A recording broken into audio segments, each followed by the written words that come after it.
হয়, নিশ্চয়কৈ চাওক যে বিশ্ব পৰিৱেশ দিৱসৰ দিনটোতে আমি আপোনালোকক চিনাকি কৰি দিব ওলাইছোঁ এজন প্ৰকৃতি ভালপোৱা যুৱক। 2010 চনৰ পৰাই আজি প্ৰায় 16টা বছৰেই হ'ল তেওঁ বিভিন্ন স্থানত গছপুলি ৰোপণ কৰি আহিছে। কেতিয়াও সংবাদ মাধ্যমত কোনো ধৰণৰ বাতৰি তেওঁ সম্প্ৰচাৰ হোৱা নাইকিয়া আৰু সংবাদ মাধ্যমৰ পৰা সদায় আঁতৰি তেওঁ নিৰবিচ্ছিন্নভাৱে অবিৰত এক যাত্ৰা তেওঁ গ্ৰহণ কৰি আহিছে এই গছপুলি ৰোপণৰ। কেৱল গোলাঘাটতেই নহয়, বিভিন্ন জিলা তেওঁ এই ধৰণে গছপুলি ৰোপণ কৰি আহিছে। যুৱকজনক চিনাকি কৰাৰ পূৰ্বে মই এই মুহূৰ্তত উপস্থিত আছোঁ গোলাঘাটৰ পৰা দেৰগাঁৱলৈ যোৱা যিটো পথছোৱা, সেই পথছোৱা আপুনি আহিলে দেখিব যে যি পথৰ ছাইডে ছাইডে যি আপুনি দেখিব এই ধৰণে বেৰা লগাই থকা যিবোৰ আপুনি গছ ৰোপণ কৰিছে, এই গছ সকলো গছ সেইজন যুৱকেই তেওঁ ৰোপণ কৰিছে। যুৱকজনক মই নামটো ক'বলৈ যত্ন কৰিম। তেওঁৰ নাম হ'ল সঞ্জু কৌশিক। মই তেওঁক চিনাকি কৰাই দিম। তাৰ পূৰ্বে মই পৰিৱেশটো দেখুৱাইছোঁ। এয়া চাওক, মোৰ সহযোগী কৰিছে দেখুওৱা বেনাৰখন, যিখন পণ্ডিত হেমচন্দ্ৰ গোস্বামী যিটো পথ আছে গোলাঘাট দেৰগাঁও সংযোগী পথ, এই সংযোগী পথত বিভিন্ন স্থানত এই ধৰণে ৰাস্তাৰ দুয়োকাষে তেওঁ বিভিন্ন ধৰণৰ গছপুলি ৰোপণ কৰিছে।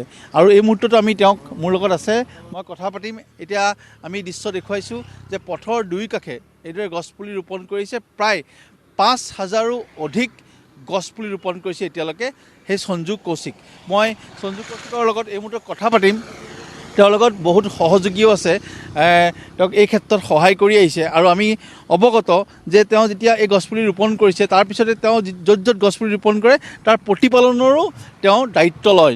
গতিকে তেনে মুহূৰ্তত তেওঁ পুৱা গধূলি তেওঁ বিভিন্ন কামৰ মাজত ব্যস্ত থাকে। তাৰ মাজতে তেওঁ আহি এই ধৰণে প্ৰকৃতিৰ লগত একাত্ম হ'বলৈ যত্ন কৰিছে। প্ৰকৃতি ভালপোৱা যুৱকজন হ'ল এই সঞ্জু কৌশিক। মই সঞ্জু কৌশিক অকণমান উঠি দিবলৈ যত্ন কৰিছোঁ। ইয়াতো এই মুহূৰ্তত এটা গছপুলি ৰোপণ কৰিছে। আৰু আটাইতকৈ লক্ষণীয় কথাটো হ'ল প্ৰথম অৱস্থাত তেওঁ নিম গছৰে আৰম্ভ কৰিছিলে আৰু বহু সময়ত তেওঁ নিম গছ ৰোপণ কৰিছিলে।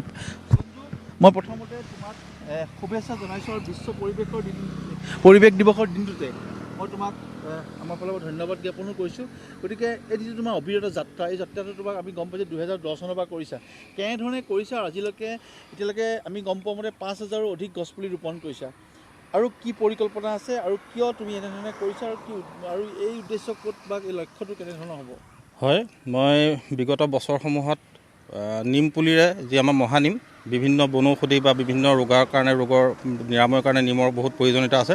সেই নিম পুলি মই স্কুল, কলেজ, নামঘৰ, মন্দিৰ, মছজিদ বা আপোনাৰ চিকিৎসালয় ইত্যাদি স্থানত মই নিম পুলি ৰোপণ কৰি আহিছোঁ। তাৰ সমান্তৰালভাৱে যিসমূহ গছ আমাৰ বিভিন্ন পথ নিৰ্মাণ কৰোঁতে আমাৰ গছ কাটি দিয়া হয় প্ৰয়োজন সাপেক্ষে, সেই স্থানবোৰ পূৰণ কৰিবৰ বাবে আমি বিভিন্ন ধৰণৰ গছপুলি ৰোপণ কৰিছোঁ। আৰু ইতিমধ্যে গোলাঘাটৰ লগতে গোলাঘাটৰ দাঁতিকাষৰীয়া যিসমূহ আমাৰ জিলা আছে বা যিসমূহ স্থান আছে, মঠ মন্দিৰৰ পৰা ধৰি ঐতিহ্য মন্দিৰৰ স্থানবিলাকতো আমি নিম পুলি বা বিভিন্ন ধৰণৰ গছপুলি ৰোপণ কৰিছোঁ। এতিয়া কথাটো হ'ল, এতিয়া 5,000 অধিক হৈছে গছ। নিশ্চয় 5,000তকৈ অধিক। আমি বোকাখাট, গোলাঘাট, মেৰাপানী, দেৰগাঁও, আমিতো বৰ্তমান এতিয়া এইটো ৰাস্তাত কৰি আছোঁ। আমি গোলাঘাটৰ পৰা অন্য জিলাতো কৰা হৈছে, অন্য জিলাতো কৰিছোঁ, তেজপুৰত কৰিছোঁ, আমি শিৱসাগৰত কৰিছোঁ, তেনেকৈ কৰিছোঁ। ইয়াৰ পৰা বহিৰাজ্যলৈ গৈছিল। আমি হৰিদ্বাৰতো গৈ পেলাই আমি নিম পুলি ৰোপণ কৰি থৈ আহিছোঁ।